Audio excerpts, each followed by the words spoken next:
Kudengar Tante Irenka berkata, "Nabut Levi," yang kalau tidak salah artinya, "Jangan malu-malu."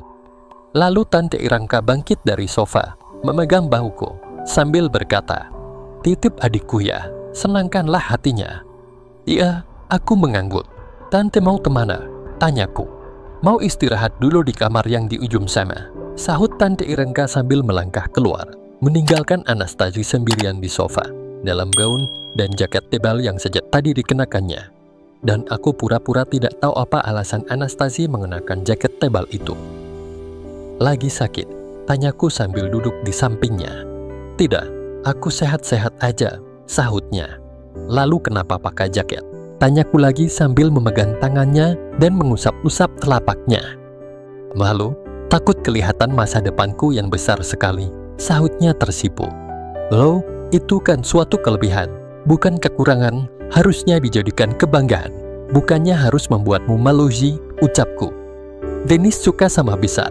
tanyanya sambil menatapku. "Sangat suka. Kalau yang besar kan bisa dipakai buat jepit ini itu," sahutku sambil meletakkan tangan Anastasi demikian itu. "Oh, jadi kamu benar-benar mau melakukannya denganku?" tanyanya sambil nerehmun tuas ram tuas demikianku itu. "Iya, aku akan melakukannya sesuai dengan perintah Tante Irenka," sahutku. "Mau melakukannya cuma karena diperintah oleh Irenka?" tanyanya. "Perintah itu merupakan kejutan untukku, karena waktu kita berjabatan tangan tadi, kamu ingat apa yang kulakukan tidak?" ucapku. "Iya, kamu menggelitik telapak tanganku," sahutnya. "Nah, itu terjadi sebelum ada perintah dari Tante Irenka kan?" kataku. "Berarti aku sudah suka sama kamu sejak berjabatan tangan tadi. Padahal aku belum dianjurkan untuk bersamamu oleh saudaramu. Maka lepaskanlah jaketmu. Aku ingin melihatnya," ucapku. "Kamu aja yang lepasil," sahut Anastasi sambil mengansurkannya ke dekatku. "Oke," ucapku sambil memegang demikian itu yang berwarna abu-abu itu. Lalu menurunkannya sampai demikian di bagian bawah jaket itu. Selanjutnya, tentu saja aku mendapatkan suatu pemandangan yang sangat menjanjikan kesenangan buatku. Sebenarnya aku terkejut menyaksikan yang segede itu. Kalau Anastasi sudah berumur 50-an, mungkin aku takkan begitu kaget melihatnya. Tapi Anastasi baru berumur 18 tahun dan punya yang segede itu. Maka wajarlah dia selalu minder dalam kesehariannya. Tapi aku tetap bertenggang rasa. Aku menyembunyikan kekagetanku dan bahkan berkata, "Sebenarnya cewek yang punya seperti inilah yang kucari-cari dari dulu. Dan sekarang aku menemukannya. Jadi, kamu laksana bidadari yang diturunkan dari langit untuk mewujudkan hayalan lamaku," ucapku. "Memangnya kamu suka sama aku?" tanyanya. "Sangat suka," sahutku seraya melakukan sesuatu padanya untuk pembuktian ucapanku itu. Si tersenyum manis sekali mendapatkan apa yang aku lakukan padanya saat itu. "Kamu benar-benar belum pernah merasakannya?" tanyaku sambil memainkan apel yang selama ini membuatnya minder. "Belum pernah," ucap si menggeleng. "Dan sekarang sudah siap untuk merasakannya bersamaku?" tanyaku. "Siap, Dennis. Teman-temanku di negaraku sana sejak umur 13 tahun juga banyak yang sudah merasakannya. Sedangkan aku sudah 18 tahun, sahutnya. "Oke, kita lakukan di sana aja yuk," ajakku sambil menunjuk ke arah bed. Aku ini laksana seekor kucing yang pantang menolak kalau ditawari ikan segar. Apalagi ikan segar itu cantik, bertubuh tinggi, langsing, dan boleh tulah. Mengenai yang oversize itu, aku tak peduli. Bahkan aku ingin punya koleksi atau simpanan yang seperti itu. Anastasi pun tampak senang karena aku sama sekali tidak mempersalahkan yang super gedenya itu. Aku bahkan berusaha memanjakan apa yang menurutnya tidak disukai kaum Adam itu, sebagai tanda bahwa aku suka pada yang super gede itu. Aku memang ingin membahagiakan dan membesarkan hatinya dengan apapun yang bisa kulakukan. Aku pun segera berusaha membuatnya benar-benar terbawa suasana saat itu, sampai dia benar-benar siap untuk ke tahap yang semestinya. Dia pun dengan senang hati terus membalas apapun yang aku lakukan. Setelah lumayan lama pemanasan dan terlihat tanda-tanda kalau dia sudah siap, dan setelah terasa tepat arahnya, aku mengumpulkan tenagaku. Kemudian aku berusaha memasukinya, tetapi beberapa kali gagal. karena selalu saja meleset. Akhirnya Zi ikut membantuku, sehingga akhirnya berhasil juga usahaku itu. Dan aku jadi percaya kalau Zi memang belum pernah melakukannya. Ia pun menyambutku dan menatapku dengan bola matanya yang begitu bening dan indahnya. Memang, setelah diperhatikan dari jarak dekat begini, Anastasi ini cantik sekali.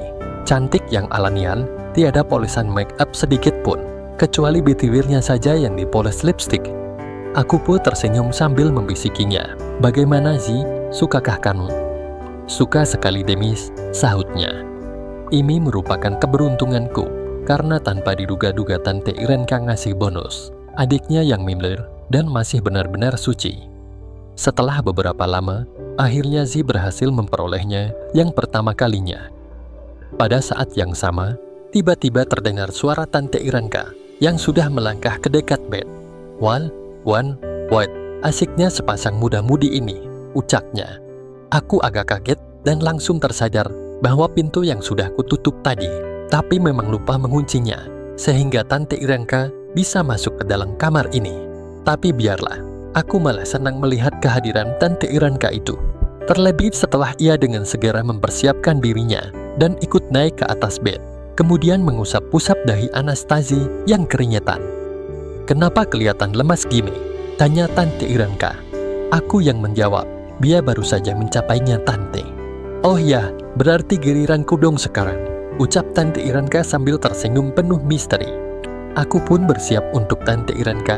Dan saat itulah terlihat adanya bukti bahwa si benar-benar baru sekali itu lakukannya. Tante Irenka pun melihatnya yang sudah mengering di kain sepai itu. Lalu ia bergegas membuka lemari dan mengeluarkan spray lime yang masih bersih. Ia mengajak Zi untuk bersama-sama memasang spray baru itu. Setelah merapikan spray baru itu, si menggulung spray yang sudah terduda itu sambil menundukkan kepala. "Gak apa-apa, itu hal biasa sih," kata Tante Irenka sambil memegang bahu adiknya. Lalu demikian TV-nya. Si mengangguk sambil tersenyum. "Nanti lihat dulu caranya yang benar ya," ucap Tante Irenka seraya naik ke atas bed dan langsung mempraktekkannya. Sementara si pun naik ke atas bed sambil memperhatikan yang sedang dilakukan oleh kakaknya. Aku memberi isyarat kepada Tante Irenka sambil menunjuk ke arah Ji. "Gak apa-apa, Zi sudah tahu bahwa aku mendapat anjuran dari suamiku, seperti Zi mendapat anjuran dariku," ucap Tante Irenka. Anastasi memperhatikan semua yang dilakukan oleh kakaknya dengan sorot napas serius sekali.